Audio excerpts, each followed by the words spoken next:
Good morning, everyone. Today topic apneistic breathing. What is the apneistic breathing? क्या है apneistic breathing? Apneistic breathing means prolonged inspiration and short expiration. ज्यादा inspiration हो गया and short expression. For example inspiration हो गया short expression, inspiration ज्यादा हो गया शॉर्ट एक्सप्रेशन, इंस्पिरेशन ज्यादा हो गया शॉर्ट, इंस्पिरेशन ज्यादा, उसको हम लोग क्या बोलेंगे? एप्नेस्टिक ब्रीदिंग बोलेंगे. तो क्यों ऐसा होता है हम लोग जानेंगे. तो ये डायग्राम माध्यम से हम लोग जानेंगे. तो ये ब्रेन का सेरेब्रम है, ये है सेरेब्रम, देन ये मिड ब्रेन, उसके बाद ये है पोन्स, देन है मिडला. पोन्स का दो पार्ट है, एक अपर पार्ट एक लोअर पार्ट. अपर पार्ट में निम्बोटैक्सिस सेंटर है, लोअर पार्ट में एपिनेस्टिक सेंटर है. ओके, मिडला में दोनों सेट, इधर सेट डीआरजी, उधर set VRG. DRG means dorsal respiratory group, VRG means ventral respiratory group. Okay, तो निम्बोटैक्सिस सेंटर का काम क्या है? निम्बोटैक्सिस सेंटर का काम क्या है? निम्बोटैक्सिस इसका काम क्या है? उसका काम है और ब्रीदिंग को कंट्रोल करेगा, उसके बाद कन्वर्ट टू एक्सप्रेशन. इंस्पिरेशन हुआ उसके में कैसे कन्वर्ट करेगा, एक्सप्रेशन को कन्वर्ट करेगा. तो उसका काम निम्बोटैक्सिस सेंटर का काम ये है, और ब्रीदिंग को कंट्रोल करेगा, उसके बाद कन्वर्ट टू एक्सप्रेशन, जैसे कि नॉर्मल जैसा होता है उसको कन्वर्ट करता है एक्सप्रेशन में. तो उसका काम है ये, निम्बोटैक्सिस का ये काम है. देन एपिनेस्टिक का काम क्या है? एपिनेस्टिक का ओनली फॉर इंस्पिरेशन, उसका ये काम. तो ये इस सिग्नल भेजता है. ओके, ये डीआरजी एंड वीआरजी. निम्बोटैक्सिस सेंटर से यहाँ से न्यूरॉन है, यहाँ से सिग्नल आता है, ये दोनों से डीआरजी एंड वीआरजी को, वहां से भी एपिनेस्टिक सेंटर से भी सिग्नल आता है, दोनों सेट को डीआरजी वीआरजी.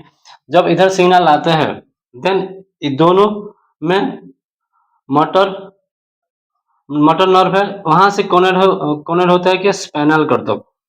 यहाँ से मोटर नर्व, मोटर न्यूरॉन, यहाँ से न्यूरॉन है, न्यूरॉन से या मोटर नर्व है, यहाँ से कनेक्ट होते हैं, सिग्नल कौन होते हैं स्पाइनल कॉर्ड, वेंट्रल एरिया. तो यहाँ से वर्टेब्रा से, यहाँ से C3 C5 वर्टेब्रा से, C3 C4 C5 vertebra root से नर्व निकलता है, डायफ्राम में कनेक्ट होता है. तो उसको क्या बोलेंगे?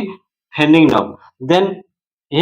देन उसका नीचे T1 T12 T1 to T11 vertebra से निकलता है एक नर्व, इंटरकोस्टल नर्व. वहां ये लंग्स का जो बाहर रिब में जो मसल है इंटरकोस्टल मसल, उसमें एक नर्व कनेक्ट होता है, उसका नाम है इंटरकोस्टल नर्व.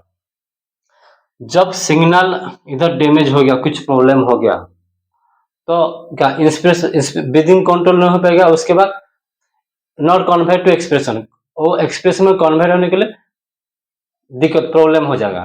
तो क्या ओनली फॉर इंस्पिरेशन, तो ये ठीक है ना, ये इसका सिग्नल खाली इंस्पिरेशन आएगा, खाली ओनली फॉर इंस्पिरेशन आएगा. जैसे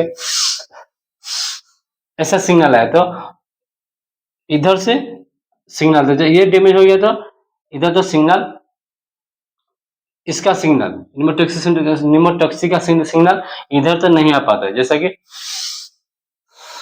कि ब्रीदिंग कंट्रोल करेगा, उसके बाद कन्वर्ट टू एक्सप्रेशन, ये सिग्नल इधर तो नहीं आ पाया. तो ओनली फॉर क्या है? इंस्पिरेशन हो गया, क्योंकि ये ठीक है, तो ओनली फॉर इंस्पिरेशन हो गया. तो इस वजह से हम लोग इसको क्या बोलेंगे?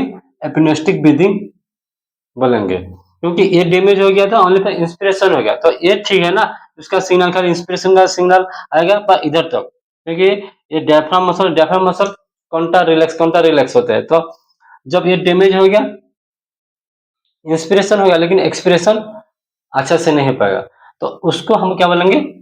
एपिनेस्टिक सेंटर, एपिनेस्टिक ब्रीदिंग बोलेंगे. ओके, आज का वीडियो इतना है. Thank you.